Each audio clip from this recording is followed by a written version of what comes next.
దేవుని పరిశుద్ధ నామానికి మహిమ కలుగును గాక. యేసయ్య పరిశుద్ధుడు, పరిశుద్ధుడు, పరిశుద్ధుడు. మనల్ని కూడా పరిశుద్ధులుగా జీవించమన్నాడు. కృపనిచ్చాడు, దయనిచ్చాడు, కనికరమిచ్చాడు. ఆయన అభిషేకం మనల్ని విస్తరిస్తుంది, బలపరుస్తుంది, స్థిరపరుస్తుంది.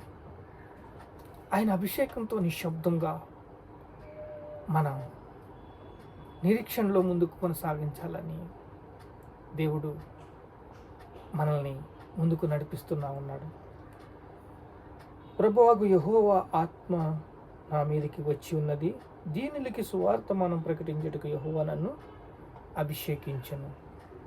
నలిగిన వారికి దృఢపరచుటకును, చెరలోనున్న వారికి విడుదల ఇవ్వటకును, బంధింపబడిన వారికి విముక్తి ప్రకటించుటకును ఆయన స్థిరమైన మనస్సు మనకిచ్చాడు.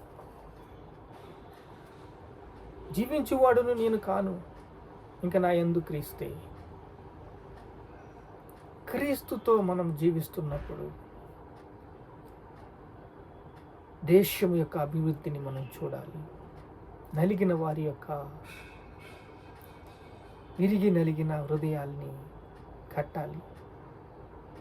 బాధింపబడుతున్న వారిని విడిపించాలి. బందీగా ఉన్న వారిని విడిపించాలి.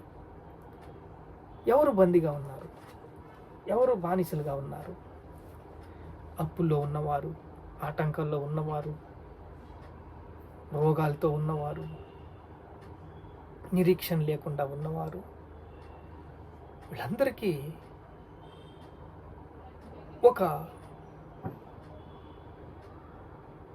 ధైర్యము పొరికొల్పాలి. ధైర్యము పొరికొల్పినప్పుడు వారు విడిపింపబడతారు. నిరీక్షణ గల మాటలతో వారు బలపడతారు. వారు బలాన్ని పొందుకోవాలి అంటే వారి కష్టాలు తీరిపోవాలి, నెమ్మది కావాలి, సమాధానం కావాలి. ఆ సమాధానాన్ని వెంటాడాలి, నీతిగా జీవించాలి. బందీగా ఉన్న వారిని విడిపించాలి అంటే గోజాడాలి, దేవుని సన్నిధిలో అర్థించాలి, విజ్ఞాపన చెయ్యాలి. వారు విడిపించబడతారు. అందుకే చూడండి, కీర్తన 20వ అధ్యాయం చూస్తే, ఆపత్కాలమందు యెహోవా నీకు ఉత్తరమిచ్చును, యాకోబు దేవుని నామము నిన్ను ఉద్ధరించును. పరిశుద్ధ స్థలములో నుండి ఆయన నీకు సహాయం చెయ్యును, సియోనులో నుండి నిన్ను ఆదుకొనును. ఆయన వాక్యం చెప్పుచున్నది, ఆయన నిన్ను విడిపిస్తాడు, ఆయన నిన్ను రక్షిస్తాడు, ఆయన నిన్ను బలపరుస్తాడు. ఆయన వైపు చూడు, ఆయన పాదాలు పట్టుకో. ఆయన పాదాల్లో కృప ఉంది. ఆ కృప నిన్ను స్థిరపరుస్తుంది. ఎలాంటి వ్యక్తినైనా సరే, పాపిష్టి మనిషిని పరిశుద్ధులుగా చేయడానికి దేవుడు సిద్ధంగా ఉన్నాడు. యేసు రక్తము ప్రతి పాపము నుండి మిమ్మల్ని పవిత్రులుగా చేస్తుంది. ఎలాంటి బందీగా ఉన్నవారినైనా విడిపిస్తుంది. అయితే కోపము దేవుని నీతి నెరవేర్చదు. ఈ కోపం, ద్వేషం, అహం, అసూయ ఉన్నాయి చూసారా, అవి దేవుడి దగ్గరికి రాకుండా చేస్తాయి. ఈ గొర్రెపిల్ల మనసు ఎప్పుడైతే వచ్చిందో, యేసుని సొంత రక్షకునిగా అంగీకరిస్తారో, వారు దేవుడిలో సాధుత్వం వస్తుంది, గొర్రెపిల్ల మనసు వస్తుంది, దేవుని కృప ఆవరిస్తుంది, దేవుని కనికరం ఆవరిస్తుంది. వారు ఎప్పుడు కూడా అకృతజ్ఞతాస్థుతుల్లో, పాటలతో దేవుని వైపు చూస్తూ, దేవుని ప్రేమను అనుభవిస్తూ, దేవుని కృపను అనుభవిస్తూ, దేవుని చిత్తానికి నడుస్తూ వారు బలపడతా ఉంటారు. అదే గర్విష్టి, కోపిష్టి, ఈ వెనకబడిపోతా ఉంటారు ఎప్పుడు కూడా. అలా వెనకబడిపోతూ ఉండటంలో వారి యొక్క జీవన శైలి వెనకబడిపోతూ ఉంటుంది. కానీ ఇక్కడ వాగ్దానం ఏం చెప్తుందంటే, దీనులకు సువార్తమానము ప్రకటించుటకు యెహోవా నన్ను అభిషేకించిన. అభిషేకం ప్రతి కాడిని విరగొట్టేస్తుంది. ప్రతి కాడి విరిగిపోవాలి అంటే శత్రు బలం అంతటి మీద నీకు అధికారం ఉన్నది. ఎప్పుడైతే శత్రు కంట నువ్వు బలవంతుడువో, ఈ స్థాయిలో విశ్వాసం నీకు ఉన్నంతసేపు నువ్వు ఇలాగే ఉంటావు. అదే వాడు పెట్టే టార్చర్కి, వాడు పెట్టే ప్రతి వాంగ్మూలానికి, అన్ని విషయంలో అన్ని కోణాల్లో నువ్వు మెత్తబడతా వచ్చావనుకో, నిన్ను ఆడుకుంటాడు. ఎవరిని మింగుదుమా అని తిరుగుతున్నాడు.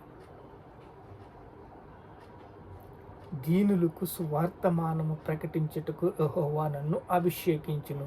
ఆత్మీయ ఆహారము కావాలి, అనుదిన ఆహారము కావాలి. అది ఆత్మకు బలము.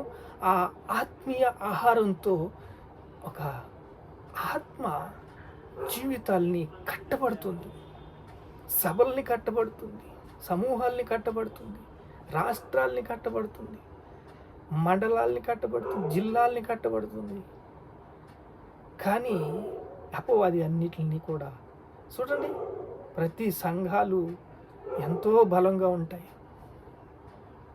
క్రైస్తవ సంఘాలు మాత్రం ఎక్కడికక్కడ ఇరిగిపోతూ ఉంటారు. ఆర్గనైజేషన్ వేరుది, సంస్థలు వేరు, సభలు వేరు, సంఘాలు వేరు. ఈ రకరకాల పద్ధతుల్లో ఈ మూతిడుపులు, ముఖం తిప్పుకోవటాలు. కానీ దేవుని ప్రేమ, గొర్రెపిల్ల మనసు, దేవుని కృప, దేవుని దయ, దేవుని కనికరము, ఈ సత్యవాక్యము బలపరుస్తూనే ఉంది.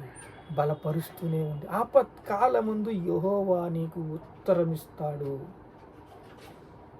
నువ్వు స్థిరమైన మనస్సు నీకు ఉంటుంది, కృప నీకు ఉంటుంది, దయ నీకు ఉంటుంది, కనికరం ఉంటుంది. బంధింపబడిన వారిని విడిపిస్తావు. అభిషేకము